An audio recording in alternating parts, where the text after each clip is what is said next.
So nandito, kasama natin ang road trippers. So hinintay na natin yung iba naming mga kasama. Kasi si Vanessa nandito na. So nandito kami sa street foods ng Ong Team. So susubukan natin mga food na mga Chinese. Wow. Alam mo, first time. Parang alam mo walang Chowking. Eh kasi ngayon, magpapabasa kami at saka magpapaano kami ng para sa aming bracelet. Yan, na yearly ginagawa talaga namin pagpasok ng taon. Uy, meron tayong fried siopaw. Ayan, oh. Ito yung chowlong nila. Di ba mo style. Yung chowlong. Sasalat. Alam mo nga. Oh. Ang uhap. Ang ingat.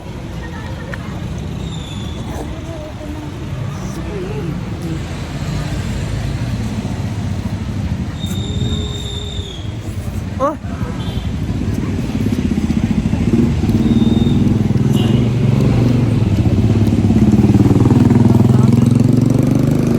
Sarap siya.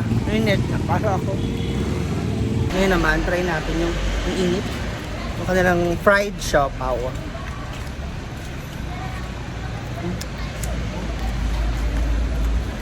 In fairness, fluffy.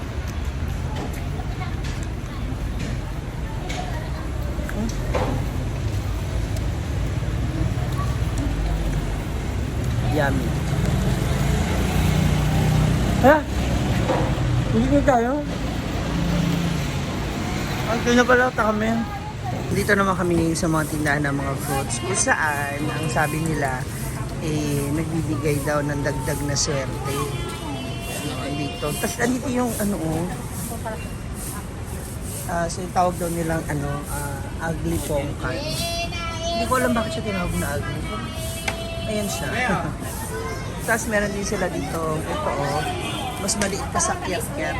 Hindi ko na alam kung anong tawag niya, pero ang nakabasa, ang nakasulat dito is honey kumquat.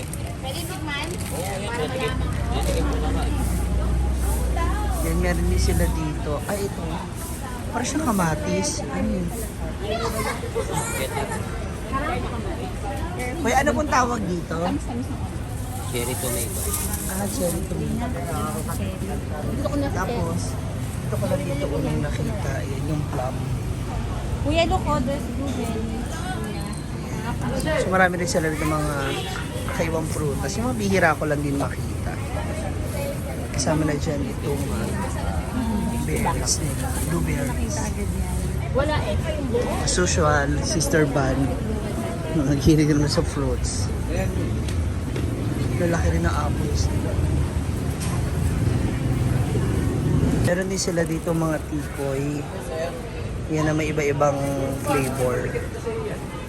Yan, narito rin yung ilan sa mga lucky plants na sinasabi nilang maswerte raw pong nilalagay sa loob ng bahay o sa lamesa. Yan. Ayan. Si Sister Vanessa kasi may lahing Chinese. So, pati kami tuloy, nagcha-Chinese na rin. Ayan. Magkano po yung ganyan? Kung may paso 250. 250 na siya. Ang mga ganitong uri ng mga halaman, mas maswerte at mas maganda kapag nireregalo o binibigay sa iyo. Para mas lalong pumasok ang lucky this year. Si Engineer! Wow, lucky red! Wow, red na red siya! Sister, red na red siya! Sleeper! Uy, naka-oakley ka din ah! Exercise agad. Malayo pa lang yung desisyon ko Ang traffic kasi sa Ligarda. Nandito na kami ngayon sa Laonyang Restaurant. Dito po sa Paredes, corner Pin. So, kakain naman kami ngayon. So, dito, ayan, meron silang chami, lomi, shomi. Charot, siomay pala. Ayan, pato miswa. Iba-iba siya, oh. seafood bihon, tangbaw, chabihon. Kaya siya chabihon kasi chabi yung kakain. Ay! Beef noodles and fried dumplings. So, they also have ito, yung ibang mga tawag nila sa ay sa iba pa nila mga menu. May fried rice. Yangshu. Iba-iba sila. Pang diet pala yung plato. Uy, grabe yung siomay. Ang laki. Naka-live ka? Yung manok. So, ito na yung aming mga meals. So, meron kami ritong fried rice. Ano to? Sweet and sour pork. We also have pancit. Para sa aming lunch. So, ayan, kakain na tayo, mga ma'ams. Let's eat. Ang laki talaga ng siomay nila rito. Giant siomay na talaga.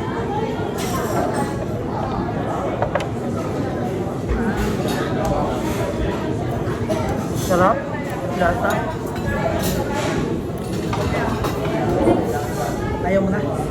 Yung kanin nila, oh. Parang hindi mo na kailangan ng ulam, ng piso. Masarap.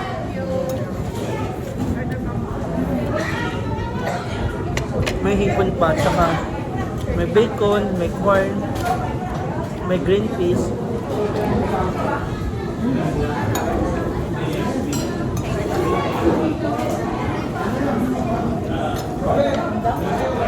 Ba natin ano? Sweet and sour pork.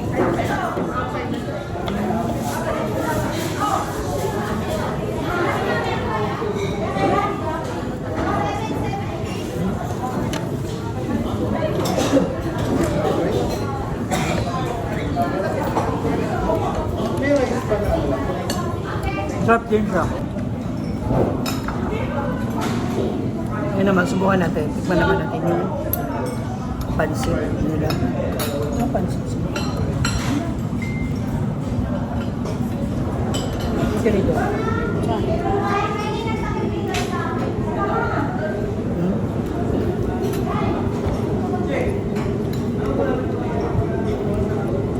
Malak ng sahog nila.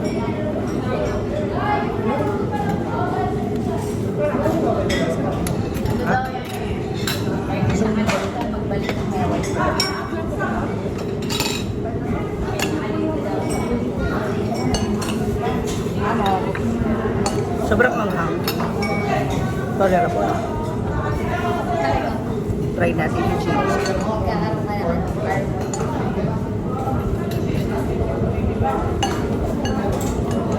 Ay, oo nga. Bango.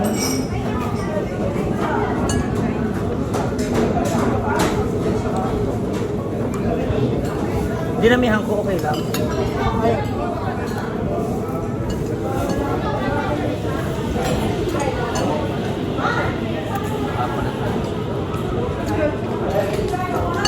Sarap.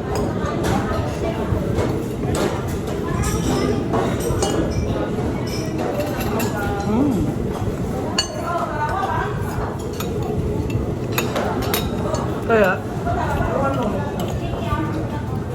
kung nagpupunta kayo ng Chinatown o dito sa Ongping, dapat talaga kakain kayo sa mga Chinese restaurant.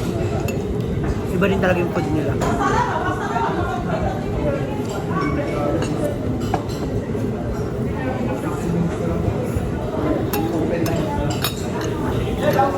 Yan! Busog-lusog! Team White and Team Red!